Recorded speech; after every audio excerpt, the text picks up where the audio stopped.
So now we switch to from current to future state. And so the three areas that we were trying to cover that, or the lenses of, firstly, the operator. So back to you guys and whoever else want to chip in on that. We then have the infrastructure. So that'll be over to Neil and a few others. And then we're going to get to the financial models in terms of, we touched a little bit upon sort of fleet as a service, energy as a service, charging as a service, whatever you want to call it. And then any other sort of operational or funding or other such areas that people want to get into, I guess. But if we start with the operator journey, so from a point of view of what does the efficient, effective operations look like in 2040, how would you characterize it? What sort of tools would you have at your disposal then that maybe you don't have now? And if you just think kind of a bit futuristically about it. Is that to me? Please. So where I start from is, if you were sort of inventing, sort of the industry from scratch, electricity as a fuel, I think, is probably one of the best mediums in terms of transporting around. I mean, in terms of what we're doing today with diesel, and we're sticking it on tankers, ships, and bringing it halfway around the world, and sticking it on tankers and sticking it in bunkers under the ground, every few miles down a motorway. It is a sort of, a process that you probably wouldn't design from scratch if you had a choice. Whereas electricity, once you've built the wires, it's there. So it is a really great medium for doing this. I imagine that, so because of that, because you can get it into all sorts of places. I mean, I think, people around the table with an electric car will recognize that most of your charging is done, on your drive, because you can. It's, and you leave every morning and your car's fully charged, and that's really convenient. Imagine a world where that's true for all of your transport, where you don't have to visit a diesel station again. You basically get home everywhere that you're, in fact, your depot, your destination, and en route, if you need, there's charging everywhere. There's effectively fuel pumps everywhere. And you don't have to think about that anymore. It's not a factor, because I'm literally plugged in all the time. And also, now imagine a world where that charging speed is super quick, and my battery is bigger in terms of my, I've got more density in my battery. I can take more capacity in my power. Then suddenly fueling just it's not a thing anymore. It's not a thing I need to worry about. And I think that's a world that we imagine at Voltloader. I think that is a world that we believe that we're working to, and so because of the medium that electricity is, it just lends itself perfectly to allowing us to achieve that. And if I just one area maybe just delve into a little bit more around the energy and how you access that energy, how do you see fleets, operators and the vehicles and the batteries engaging with the energy system? Do you think that the end state should be what some people are saying, that they're effectively a fleet of mobile batteries that are constantly kind of in and out of the electricity system, so to speak, in terms of how they engage? And do you think there's a degree of kind of attractiveness for you to be more active in that market? Is that something you want to see in 2040? I'll come to you next. If you're talking about sort of V to G, then I think possibly. I mean, at the moment, I think, and just grounding ourselves back in reality, I think there's a lot of challenges to overcome before we can get to that place. And I think there certainly will be cases where, we'll be putting a lot of batteries out onto the roads, and, there's absolutely a use case for optimizing the network using that capability. But I also think, from a practical perspective, we need to think about the the lifespan of those batteries and the impact of those batteries, and there are practical requirements in terms of, how do you, at the moment it's about getting the vehicle out in the morning, let alone, optimizing for the best power price and so on. So I think, yes, I think there will be cases for that, but I don't think we should be consumed in that right now as I think there's other things to worry about, and I think we should be more grounded on getting the infrastructure working rather than trying to, optimize the network per se right now. Sure. So just to say before I'll go to you, Lorna, that this is what you would like to see in 2040. So let's leave the barriers and what needs to happen next to the last session. But for you as a company, is there anything that you haven't mentioned that you would like to see in relation to how you interact, let's say, with the energy market in 2040, if you just ignore all the barriers for now? I mean, we'd like to see cheaper prices.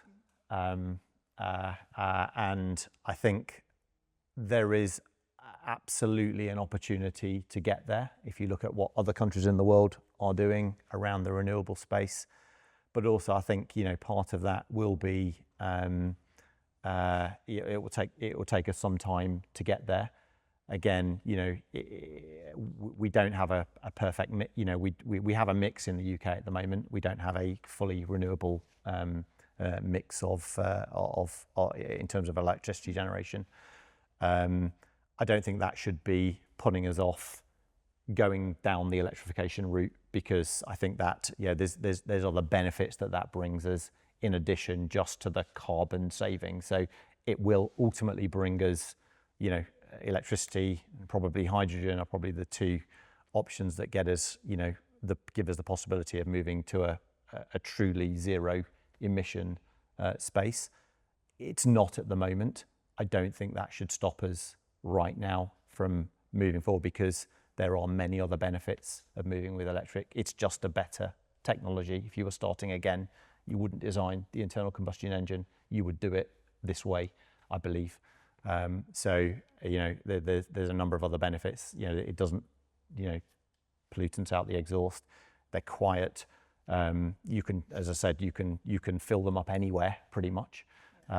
So there's many other reasons why you would move to this, and I think then we have to, with that in mind, we have to accept that the network is going to take a while to catch up from a renewable perspective. And Lorna, I just want to ask Dave one more question, just in terms of the charging experience. So again, sort of not thinking too much about what your current fleet kind of requirements are in terms of charging, but if you're thinking about, and Lorna, please consider this for you as well. If you think about your entire fleet or moving to a future where maybe your fleet is used in a different way, how would you describe your charging experience in 2040? Like where do you see, I mean, we're starting to see shared depot charging. Presumably that's going to be mainstream at that point in time. What do you need to see in terms of the kind of interaction and the activity that you can have with, let's say, a Milence charging hub? How do you need to be able to book, which I guess is a bit of a controversial issue? What sort of interactions do you need to see with charging in an ideal world? I think it will just be invisible. So it will be, our vehicles will be plugged in at depot. Our vehicles will be plugged in at destination if we need, and this will become, we will need, but in terms of the battery capability and capacity, we will need to charge en route less, because we'll get more power and more energy into our battery, and those charge speeds will be quicker. So it will be, and also when we're interacting with those chargers, it will be seamless. So we won't have to queue up at a petrol station forecourt to pay. It will be entirely seamless. So we won't think about it like we think about it today. Fueling will just be done for us in the background. We won't have to yeah, it just won't be. It will be a world apart from what happens today. It's a bit like, well, yeah, that's. I'll stop there. You're coming to me because I was shaking my head Yes. vehemently through that, wasn't I? Not at you, but at the vehicle to grid. So why on earth, as an operator that operates a vehicle 24/7, and I going to want to give energy back to the grid when I want it in my vehicle instead?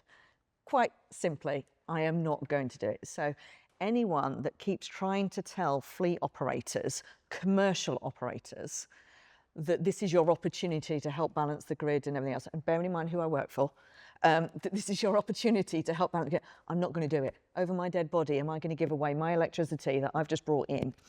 And then if I take that right down to the car level, on a very practical level, how do I manage that driver and those reimbursements and know it was that vehicle unless I can really go into, Neil knew I was going, unless I can really go into the digital and technical side of understanding who's got what. Because my drivers lie through their back teeth on what is actually corporate and what is actually their private mileage. So I've already got a fraud issue that I'm going to have to deal with. Why do I want to open up another one?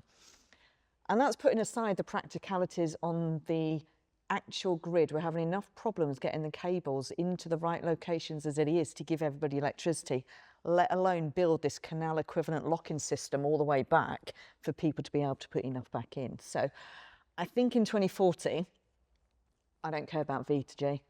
That's for people with their homes and whatever little sustainable stuff you can do. That's for your DERFed industrial estates that go off grid and can run their own little ecosystem. What I'm more interested in is the seamless, consistent ability to rock up, the ability to have the better architecture within the vehicles that means I can charge that bit faster. Not too fast, we don't need to. We still need to take rest breaks.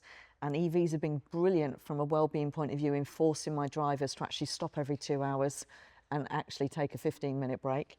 So the ideal for me is seamless, turn up, don't need to book. Booking is only a solution for a short-term problem now because we don't have enough chargers now.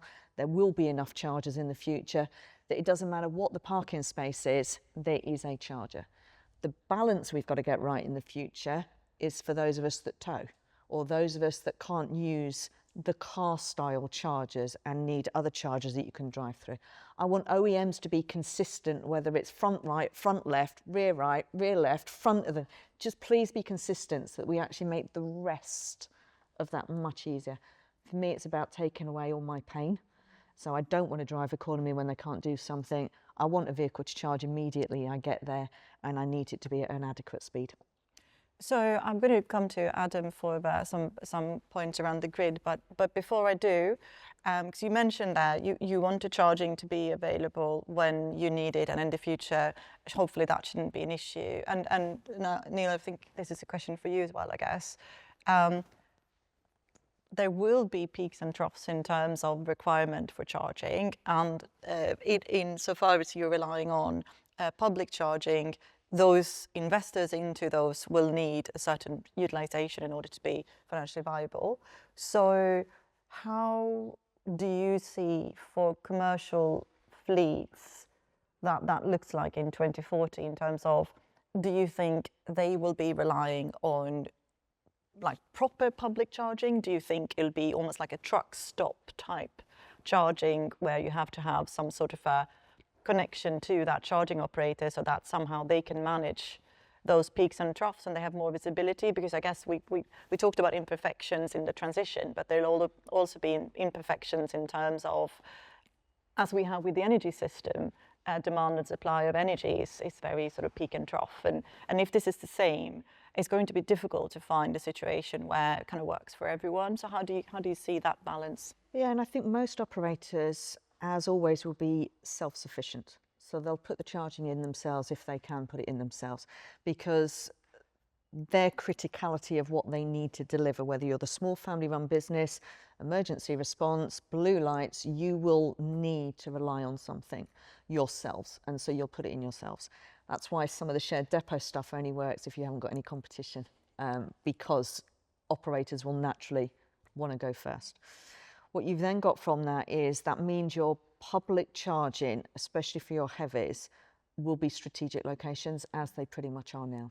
It's to keep you going on that journey and finish whatever that piece of work you're doing. But you can actually see this, and I mentioned it back at COP26 with a bunch of MPs as well.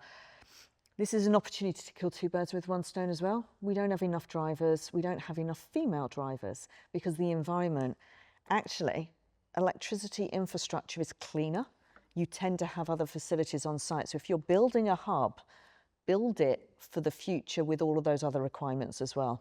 Make sure, we're already putting cameras in for security point of view, but that gives your female or other vulnerable thinking drivers that safer environment to be in as well.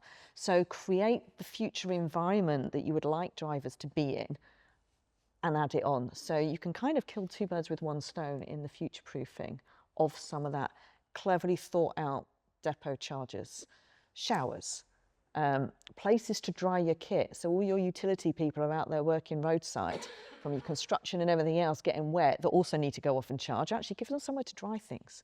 Build something that helps the people come to that environment in the first place. So that's what I see the future is, much more of a joined up, strategic, forward thinking place. Okay, thanks. So Adam, I think what we're hearing is there's going to be a lot of pressure on the grid, I guess, in terms of all of what we think all of the fleets coming online and requiring electricity from the system. V2G doesn't seem to be a hit with everyone.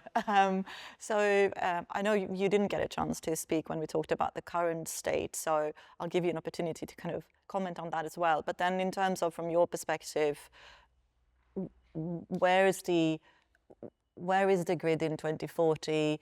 You know, what sort of smart capabilities would there be? How digital would it be, etc.? Okay. Firstly, I think this is the longest I've ever been in a meeting without being picked on. Sorry.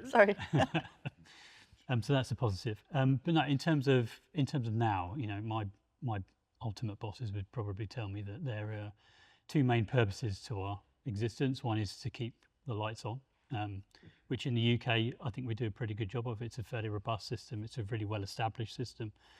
So it's one of the most reliable, I think, globally, which is the starting position you would probably want to be starting from. And then the other job that we have is to make sure that there is capacity available when and where people want it. And that is what's changing in our world. So in the part of the business that I work in, connections, we connect people to the network every day of the week. Some 16,000 applications a year for connections, and about 20% of that gets turned into actual physical connections onto our network. I don't see that those jobs are going to largely change in the future, but customers' needs, it's quite obvious, are changing. So typically our connections customers would be people who are building things, the house builders, the land developers, so on and so forth. What we're seeing is you've got that, and you've got new entrants into that market, such as data centers, people building EV charging hubs, so on and so forth. That is there are new connections that probably didn't exist 20 years ago that need to be catered for. And everyone who is already connected to the network, so this building that we're sat in now is obviously already a customer of mine in so much as it's connected to my network. But they are entering into a phase where they are potentially going to need quite a bit more power, and that needs to be catered for as well. So it's a little bit of everything, everywhere, all at once, which is the challenge that the networks face. Having said that, what we've seen over the last 8 years is that demand on UK Power Networks network has actually dropped for 8 years in a row. It's tailed off a little bit this year, so that plateaus and starts to go back up again after that. But that's been paid for via energy efficiencies, smart connections on the network, and a smarter way of utilising the capacity that is available, and a triple star washing machines and LED lighting, all of that sort of thing. So the things that we have been doing for the last 20 years or so is having an effect. And you can see that, as I say, on our network, the capacity, the demand on it has actually reduced quite substantially. So there is still power in the grid. Our network currently is just above 40% utilised. So there is power in the system to be had. But where I tend to get involved with a lot of customers is when they come to obtaining a new connection to it. It's about, is that the smartest way of doing that job? Are you getting what you want or what you actually need. And I think that in the future, where I see there being a lot of value is in having that strategic roadmap at an industry level. Because at the minute, you know, the transport industry is not an industry that we've had to engage with much in the past. You know, you're probably sitting on 100 amp 3-phase connections off of a pole transformer outside for this sort of installation. And in the future, you can have half a dozen megawatt chargers. It's a very different use case. So we need to be much more fully engaged with a number of industries, and this isn't the only industry that we need to do this with. But having that roadmap where we can see, well, where are the vehicles, where are your depots, and where are your clusters? Because if we can see what we think is needed, and I appreciate that crystal balls are probably fairly opaque at the minute. The hope is that they would clarify over the next 20 years or so. But if we can understand where that demand is likely to manifest itself on the network, when it's likely to manifest itself on the network, and to what extent it will, then the right investments can be made by DNOs, National Grid, other people involved in the electricity industry, to ensure that that capacity is still there at the right time, at the right place. So my first view of 2040 would be is that if we have those sorts of roadmaps for multiple different industries, what we would then do, and we do a good job of this now, but as customers' needs evolve, our modelling and our predictions need to evolve to take account of the changes that are going on in society and in industry at the minute. We can start to see where the transport road plan starts to link with, I don't know, the strategy for the NHS England or the MOD strategy or whatever else might be going on, and where we see that there is better investments to be made, more efficient investments to be made, then that's what will drive those decisions in our industry. Underneath that level, at an individual company level, I'd like to get to a position where if you are an estate owner and you have a number of different properties that you're looking to decarbonise, and you can take a view as to what your demand is going to be like, then we can start to plan out with you what the headroom is at that particular location, how far that gets you into the future, and predict when we're going to need to make an intervention on the network in order to keep your headroom high, you know, above what your demand looks like. And we do that with a number of customers now, and it helps businesses look at where am I going to get best bang for my buck in terms of electrification at this site or this site. You know, working with blue light organisations, bus companies, motorway service areas. You know, we're looking at what interventions need to be made and when, to make sure that they still have the power that they think they need. And as we, you know, time progresses and technology evolves, the data sets get better, we can sharpen those pencils and we adjust accordingly. So in the future, I see each DNO having to be more fully integrated with those key industries that are operating within its footprint. And we're going to need to have those plans in place, both at a strategic level, but also at an individual level, almost right down to each site. So I guess you talked a lot about the roadmap, and I think we'll talk more in the next session around kind of, we've established in the first session, so we are, now we're talking about, well, where are we actually shooting for ideally, and then the third session is, okay, this is where we are, this is where we need to get to, how do we fill the gap?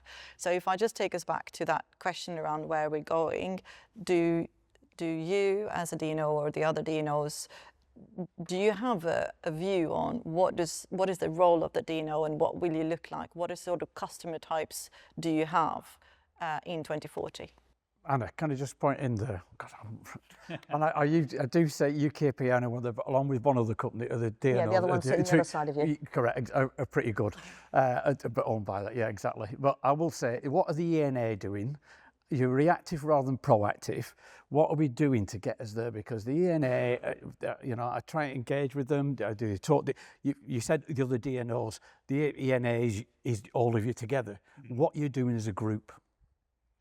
So we do have a fleet decarbonisation forum, which I don't know whether anyone, I know Logistics UK and Road Haulage Association and some of those attend, but we do have fleet managers attending there, and that drives the ENA's response. I think there's been a call for guide note as to how to start to engage with you, how to find your local DNO. Yeah, exactly. How to, Adam, you know, this is the practical things so, that are coming so out. the E&A has started to produce some of those practicals because we appreciate that, and it's the same for us, right? Yeah. This is not an industry that we've had to talk to Correct, before. exactly, mate. And it needs thinking outside the box and actually getting in there and doing something. Precisely. You know, I don't speak your language talking about, you know, vehicle weights and, I know you and don't. axle stuff. It's all new to me. This is what gets me. I was at your head office and we had the truck infrastructure group, which is all the OEMs, National Grid, National Highways, DFT, Transport Scotland.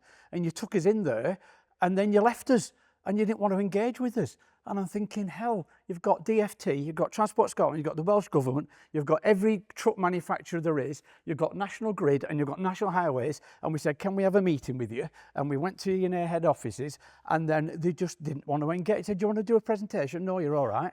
Who was that? I'll give you the stuff. And I'm thinking, this is where we need to actually get in. No, I'm not going to sit here and pretend. No, and I said, UKP are one of the best, you two are the better ones. So a lot of the customers that I speak to do highlight that there is an inconsistency between approaches. To get through it and get on with it. That we need to fix. So what we need to fix at the top level is the expectation that the lights are on full stop. Correct. And that's the problem, because what you've got, that message coming out that our lights must stay on permanently and we're never allowed anything to go out, not even to upgrade a system, whatever it is, you cannot turn that off. That is the bit that has to be looked at, because everyone on this side, we are under pressure, all of you, how your business operates, there'll be something that you're worried about. And for all of us, that primary concern is we are targeted to make sure the power stays on. End of. So unless something changes as that psyche, what you've got is a whole bunch of people that all they have ever experienced is how to keep it running. They've not had to look at what we need to do going forward and where the change bit is, I think it's fair to say. And that's why some of the conversations are difficult. Lorna, though, I was thinking about the freight. The challenge is, I think it is an always on. So I'm not saying it can be non-firm connections, but you couldn't have it whereby people have connections that don't provide power for a 24-hour period, because typically there's not the overage in the capacity, in the chargers to provide the backstop. The vehicle's going to be used every day. So I do have a lot of sympathy for the kind of general sentiment that, you could come to us and ask for intermittent power, but you don't really want intermittent power because your vehicles operate every day. You need firm power, maybe not as firm as Heathrow Airport, but it's basically almost as firm. Because if you look at the way data centers are tackling the problem, they have backup power, but data centers are, in a very high margin industry and can afford to have very robust power strategies. And the challenge we have is in something like freight, we can't have double connection plus backup power from diesel gensets. It would just sink the whole economic case of trying to electrify the transport in the first place. So I think there's a balance to be struck there, which is sort of saying, well, okay, you need power all the time, but you're not as important as a hospital, but you're basically almost as important if you look at it over, say, a 48-hour window. It's pretty hard to do. I have some sympathy for the macro challenge. And the DNOs and transmission, we don't get to make that decision on who is priority and who isn't priority. But you will end up in that position, because with electrification, what will happen is the provision of power to services that are meeting consumers and ultimately the electorate, will be your problem in a way that it's never been your problem before. And this is a bit, and this is explaining the challenges that we've got. And I think, it's really interesting, because you look at, say, 2040, well, actually, that's about the same amount of time since the London Olympics. So it's no time, in reality. It's no time. And the vast majority of things that currently are will be exactly the same. Where people live will largely be the same. Where how people demand their servicing in terms of goods will be exactly the same. If not, they'll want more flexibility. The big difference will be that instead of relying on oil companies, under electrification, we're going to be relying on what most people view as extensions of the state. And where are we going to need it? We're going to need it exactly the same place as we need it now. because that's where people live. And 65% of all goods carried in the UK are food and drink. So it's not. If you actually said you do it on what we have now, you wouldn't be a million miles away. But I don't think the National Grid and DNOs are not allowed to proactively make investments a decade ahead for the problem that's there. So I'm glad you said that. And that's a real problem, actually, isn't it? well, I'm not convinced that you should give a mandate out to go and build networks that haven't got proven demand. But I suppose what you could do is say, where there is going to be demand, which can be certain about, then we are more willing to do that. I mean, there is the strategic spatial energy plan and all that sort of stuff, but I mean, engaging with National Grid on trying to navigate planning this. reforms put through. So a lot of you in the room may or may not know, you'll have a 10 to 14 year project, 7 to 10 years of that is the planning permission. It's not the actual work. So therein lies the constraints in moving forward. And what we're moving from, an analogy I often use, and it's now being snapped up, we had a fast flowing river. That's the way the electricity ran. One direction, fast, and you could tap into it anytime you wanted. We're now having to build alongside it, without interrupting it, this canal locking system coming back so that the electricity flows both ways. And it's going into places that it's never gone to before as well. So that's the challenge. There's this whole big thing, you're nodding. It's worth stepping back and looking at the electricity system as a whole. National Grid first came about a little bit about 100 years ago. And it was connecting lots of independent electricity networks which were providing their own generation, their own supply. So you had lots of little islands and they connected it all together and created a national system. The national system operates at 2 levels, transmission, which is really high power, and lower distribution level network. And basically we brought coal into this country, burnt coal, create electricity, pumped it into factories. The factories have all gone. Yeah, so our electricity demand has come down very significantly. We had a peak demand in 2005 of about 400 terawatt hours. We're now running about 320, 330. So the amount of electricity we're using every year has gone down very substantially. A lot of the wires haven't gone away. Our peak demand at the same period was about 65 gigawatts. We're now about 55 winter peak.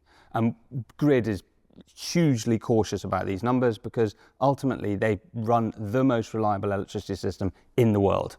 So we're all very lucky the lights stay on every Christmas, every day, every windy period, and occasionally bits get blown out because they're more fragile. The issue we're facing today is very similar to every other sector in the industry. Oh, I want electricity because I've got to electrify. Now, it's not the first time we've been through this. Cars are going through it, vans are going through it. We did it with batteries, we did it with solar. Where is the electricity supply? Where is the data that underpins where the wires go? How much capacity can I get? Can I build a good case study of mine, a friend of mine, building a shrimp farm on his farm in the middle of England, going to heat the water with his local electricity supply, and all sorts of questions around where is the data. We don't have enough data on where the electricity is, and that's generally what people get stuck on. I want to build a 400 kilowatt charger. By the way, that'll be a 4 megawatt charger in a couple of years. Where is the electricity? So getting the data to the users is really, really crucial. I'm not sure it's a knowing where. So as a road freight company, you can't. It's all well and good knowing there's loads of power in Scotland, but there's only so much demand in Scotland.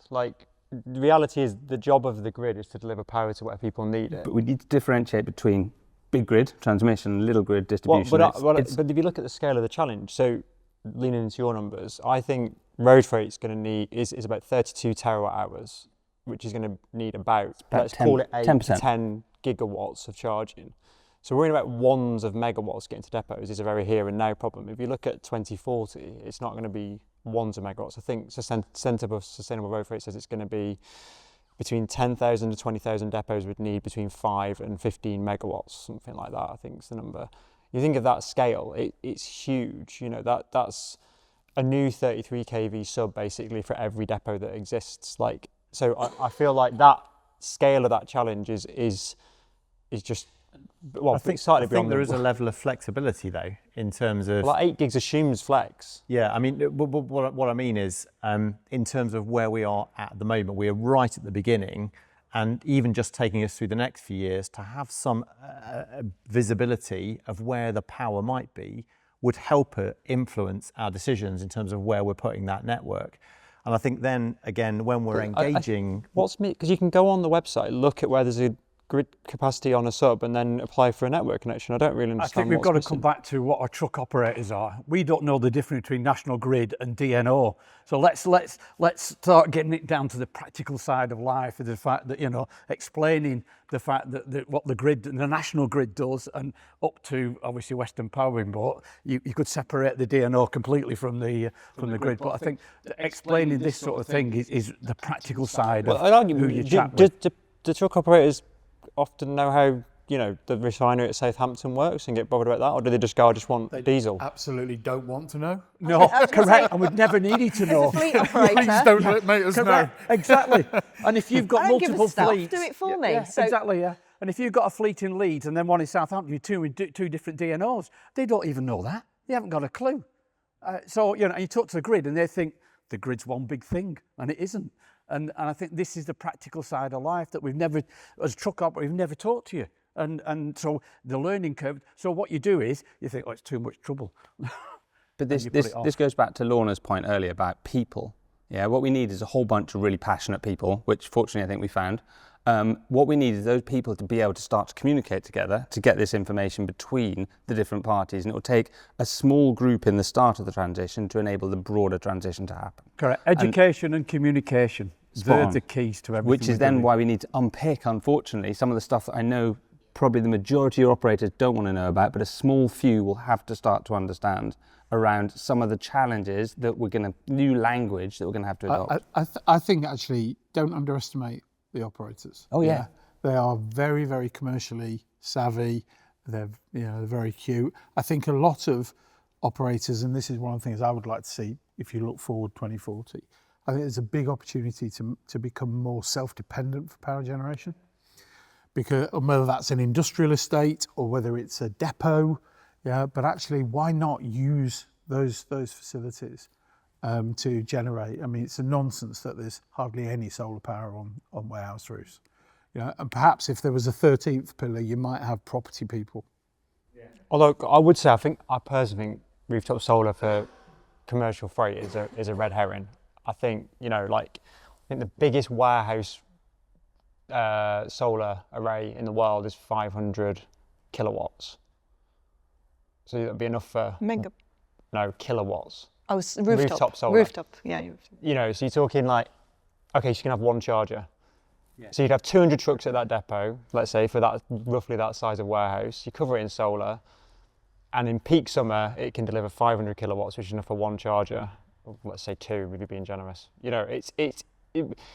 Self-generation is self. We're talking. We would need battery working, which 7 will keep the main traction Hinkley's battery to working. deliver the power that's needed for the electrification of trucks. It's not a bit of rooftop solar that's going to crack it, or a few wind turbines. You're talking very large offshore wind.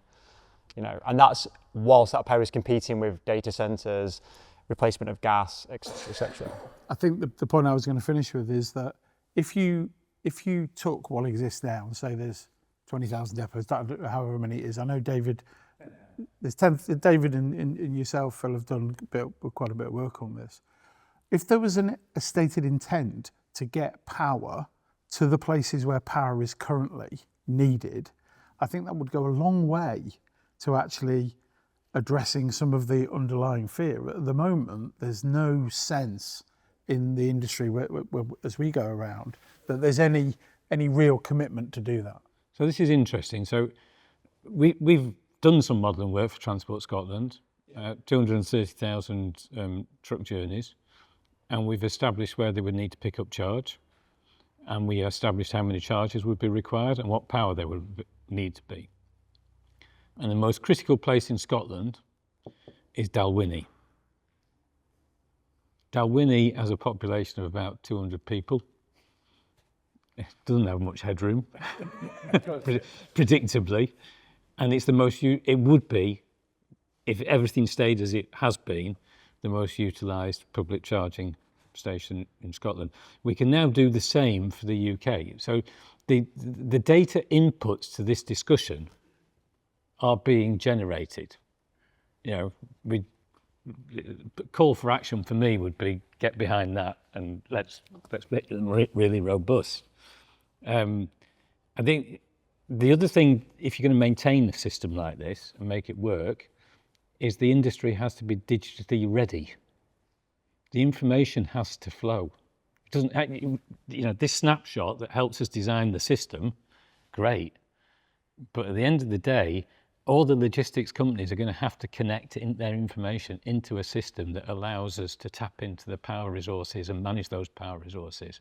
And that digital readiness is perhaps a bigger issue than the electricity Can I just pick up on that, Phil? Because I think we've talked a lot about now, we kind of drift into the barriers. We need the data to know where the electricity is, the connection lead times, etc., etc. And we'll come into that in the last session. But I guess if we together could come up with, this is what the whole system needs to look like in 2040.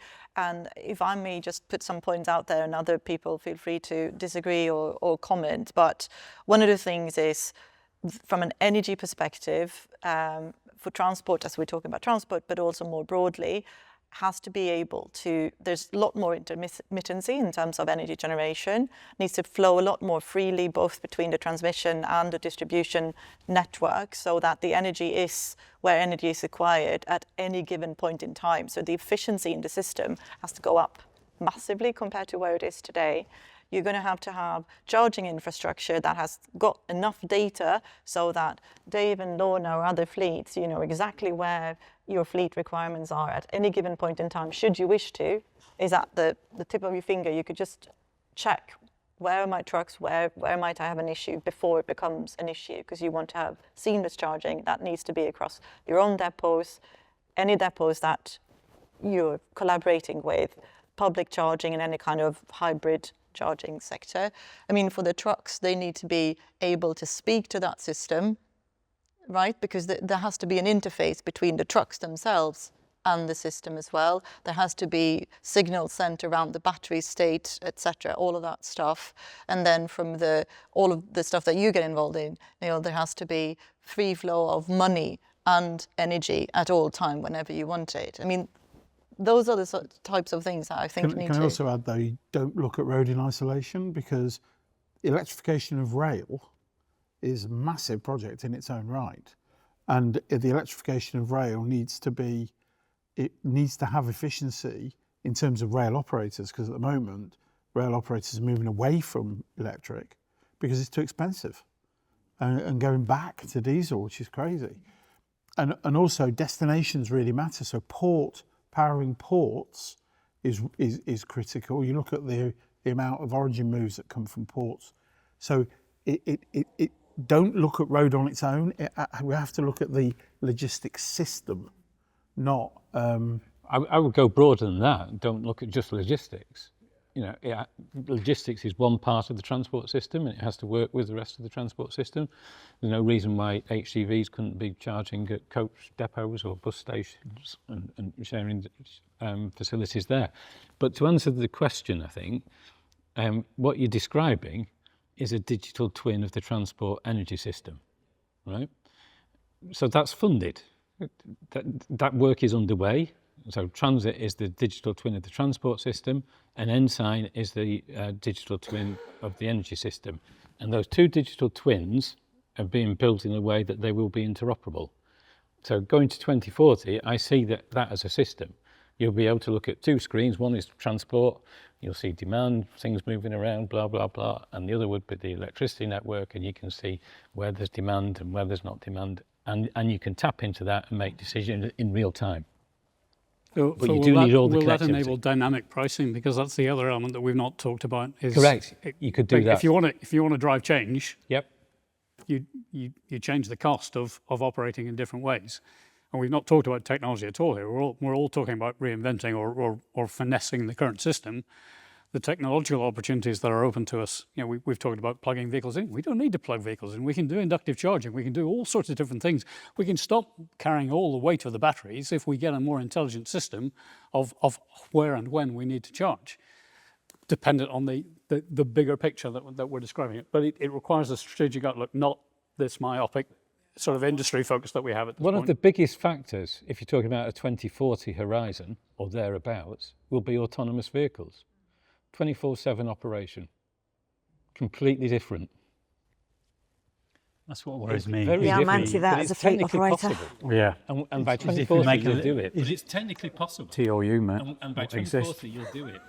Sorry, Adam, we talked over you again. I was Carry just on. going to say that's one of the things that's on my kind of worry list at the minute, is if we do start to invest in the network and make connections for one type of vehicle, and the demands and where that load is going to manifest itself on the network is completely different, is that a complete waste in the short term? Yeah. That's why those at the end digital of twins TOU. work so well. So you can, in the digital, our computer models, we can say autonomous vehicles, reorganize the system for autonomous vehicles. How different is that system to what it would be with driven vehicles? I get that, but we've still got to get the copper into the right place in the first place. Yeah, And it's not going to go everywhere.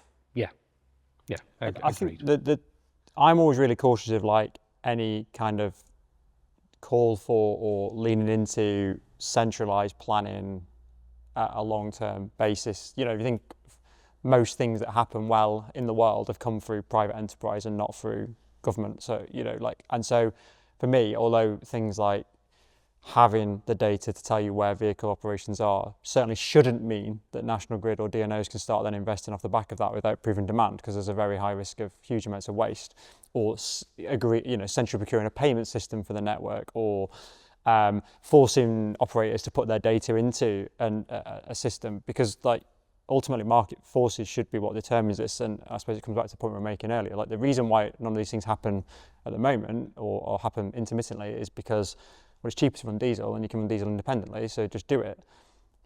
My view is that it needs to be down to the market to find the solutions to whatever it would be. I assume that would be electrification, but it could be an alternative, let's say. I don't think it will be. But what you need is then, if the only things you should be centrally doing is saying how the direction of travel would be through things like policy levers. So, I would very strongly not advocate for the government getting involved with protocols for charging or how vehicles communicate, or Too late. what I mean. That's a solved problem. You can turn over a car and you don't see cars getting plugged in and the parking brakes go off and it rolls down a hill when it's charging. That just happens, right? That's been solved as a problem. So we don't need to worry about things, and we won't need to worry about that. So apart from the fact that we need 8 gigawatts of power going to the right places, it should be down to the market to prove the demand to get those grid connections, in my view. We can't start building that network out. It'd be crazy. I agree you can't sort of centrally dictate it, but I think that we need some kind of mechanism for people to get to a point where that demand's proven, because I think there's a bit of a sort of chicken and egg problem at the moment where the operators are saying can't possibly adopt electric vehicles because I can't get the grid capacity. I spoke to someone and it was going to take 10 years to get an upgrade. So we have to sort of overcome that, and so we need some mechanism that maybe is below the proven market demand threshold, but equally not speculatively But equally, if you put a grid connection, so say you put a connection into a port and you say, right, well, this could be used for e-fuels, a data centre, or port operations or marine, or HGV charging, that's fine. You put one into, say, random industrial estate near Rugby, it's what else is it going to be used for if it's not depot charging? Because no one's going to build a data centre in Rugby, are they? Why would you build it there? Or, as an example, no one's going to produce e-fuels because there's no water or whatever. So there's certain things I really think you've got to be cautious about, kind of just sort of leaning into the build it and it will come, because someone's got to pay for it somewhere. And, the reason why electricity bills are high is because we've had build it and they will come policies on other things, network costs are a third of your bill. And that's because we have a network that's 40% utilised. So, in theory, we just utilise the network we've got better. We could save 60% of the network cost on someone's bill, but we can't, and that's a significant part of why consumer bills are high and why industrial energy rates are ridiculous in the UK. And we've done a project recently, sort of building on that idea really, at East Midlands Gateway, one of the newest and biggest industrial parks. To look at what the requirements are with all the companies that are based there, what the requirements are now and what they would be in the future. And the really interesting bit for that is that if each company did their own thing, because they would all be building in contingency and uncertainty about growth, we ended up with a huge amount of demand for power. Whereas if we did it collaboratively, and this is why I think the landlords matter, Yeah, you can actually look at the operations of that site and build something that is more fit for purpose. So I think there are some good opportunities, I think, for us. But that's, for me, that's if someone like, I mean, I know Segro own that, but take Panatone or any other. All of them, really. But if they're stupid enough to buy land that doesn't have grid connections and try and build warehouses to try and get fleet operators to use them, and then in the future those places can't have grid connections, I mean, we don't worry about people having crap business models elsewhere in the world. Like, that's their choice, isn't it? They need to, if you've invested in a land bank that's rubbish, well, they should fail. But they know that, and you know, when I spoke at one of their conferences recently, and they know that, and their worry is, can I get enough power here? Yeah, and that's influencing where they. But like after this meeting today, I'm going to visit a new industrial warehouse that's got a 200 megawatt grid connection. Like, they should get a competitive advantage by being forward thinking and going for building a warehouse somewhere where they are next to a substation that has sufficient power, rather than it being. I agree with this discussion, broadly speaking, that the market should be able to resolve these problems. But will the market move fast enough is the question. And the evidence so far is no. But we've also got to remember that a key component of this market is a regulated monopoly, which is the grid. And the grid is reliant on data provided to it to determine what it does next. So there's like a balance between market demand, market forces, and actually providing information to the right parties to enable them to project forward and build the infrastructure. So, and Phil highlighted this idea that, you know, there are people who are concerned that it is a regulated monopoly, but it's a regulated monopoly for a good reason, which is copper's expensive, and you don't want to have to put 5 competing wires side by side to get electricity from one end of the country to the other. It's just hugely economically inefficient. So there's a balance here between market demand and sharing of information to a regulated monopoly. And also I would add another thing that's interesting, and the dynamic is changing, is that, you know, I've done a lot of work in renewable energy when I was back in Sweden as well, a long time ago, and people were, you know, knocking on doors on farmers to sign contracts with them about putting up some wind turbines. And the key thing for those people was, what's the feasibility of me getting a grid connection? And that was what they were focusing on all the time. So the DNOs or whoever in that situation were used to that sort of mindset from their counterparty. I mean, most fleet operators, when they think about this, their first thought is not going to be, I need to sort out my grid connection. I need to know exactly what information I need to give to the DNO and when. It's not going to be on their top 3 list of things to do. And I'm wondering whether one thing that will need to change is not necessarily that you guys wouldn't be regulated, because you're still going to be regulated. You're still going to have, you know, you can't invest ahead of time, and all of that stuff doesn't fit into the framework. However, there are things you can do commercially to enable the discussions with people outside of that energy generation sort of ecosystem that you've been dealing with so far, I think. Yeah, some of the first things that we do now when we're looking at an individual depot is to understand what the scale of the rollout is, because they've usually been scared by, you know, looking at what do I need ultimately in 2040, applying for that, getting the bill for, you know, more than they can afford right now, and saying I can't get a grid connection.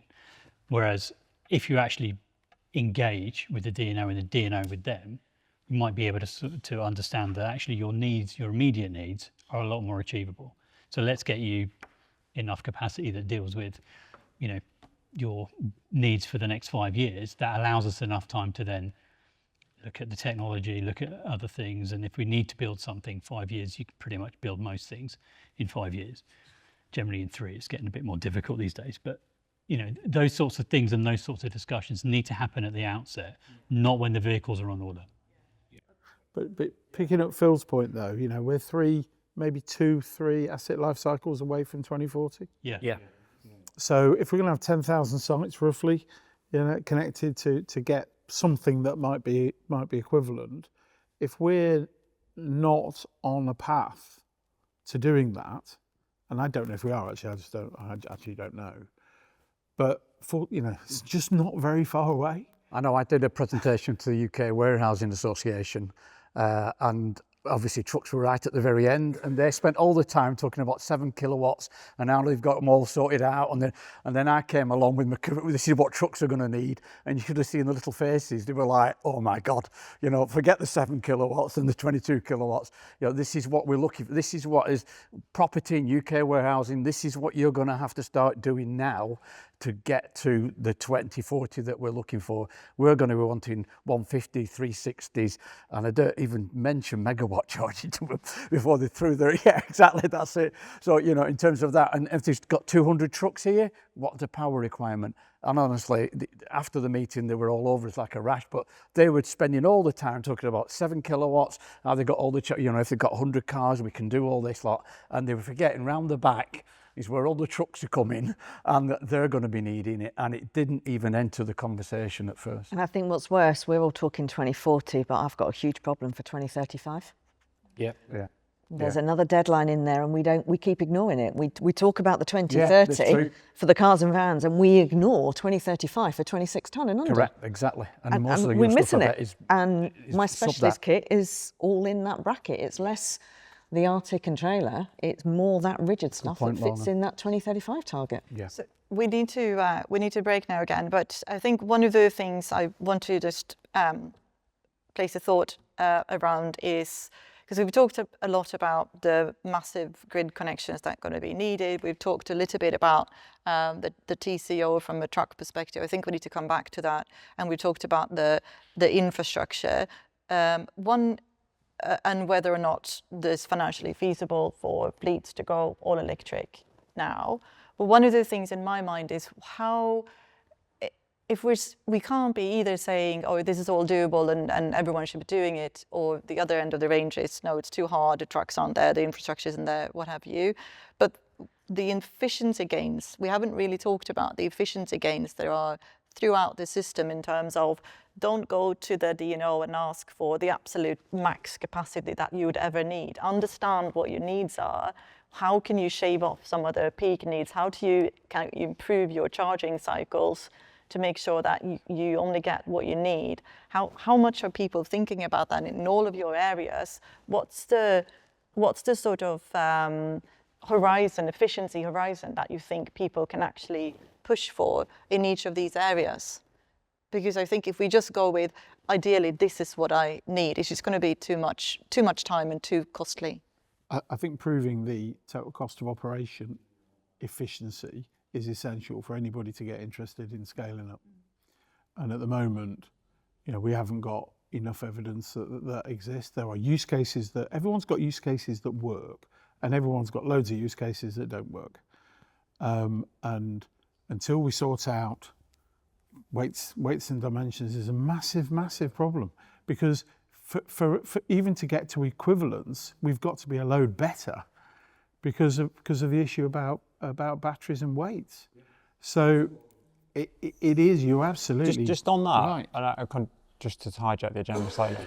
So most half of journeys are not mass constrained, right? They're volume constrained. But of the ones that are mass constrained, or the problem I've come across multiple times is that because of the chassis, battery loadings, you reach your rear axle limit frequently, regardless of whether you would have been mass constrained or not in the first instance. So it's a very tangible, easy ask to say, can the drive axle load limit be changed to be more equivalent? Is that the simplistic view of the world? I'm leaning into Andrew because I supposed to write this in. Andrew and I, unfortunately, he's a very simplistic. Yeah. Ricardo, front end loaded, mate. The front axle can be overloaded. If I've got a fridge engine over the top, the front axle, it could be the front or the back, and it can be both. And if you lose dimension load, but DFT are particularly passionate about the drive axle, because that what caused all the road wear, in theory? There's a whole raft of things that go into it. I feel like, I mean, without hijacking the agenda,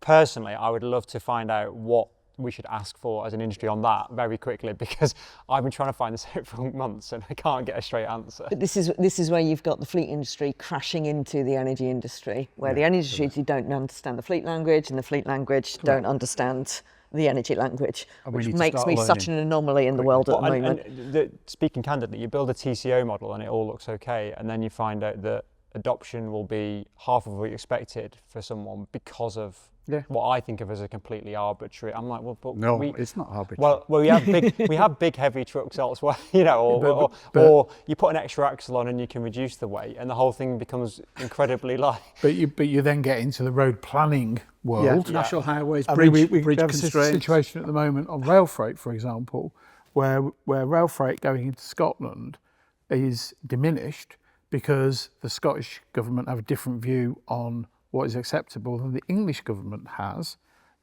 for travels to and from railheads. Oh yeah, I've read about this. And it's nonsense, to be honest. You've got the reliability issues of rail as well. So Royal Mail just got rid of all their trains. Yeah. And they've gone back to road freight. Yeah, there's a different story. No, but there is a different story on that. Yeah. But go back to the point that you made about efficiency.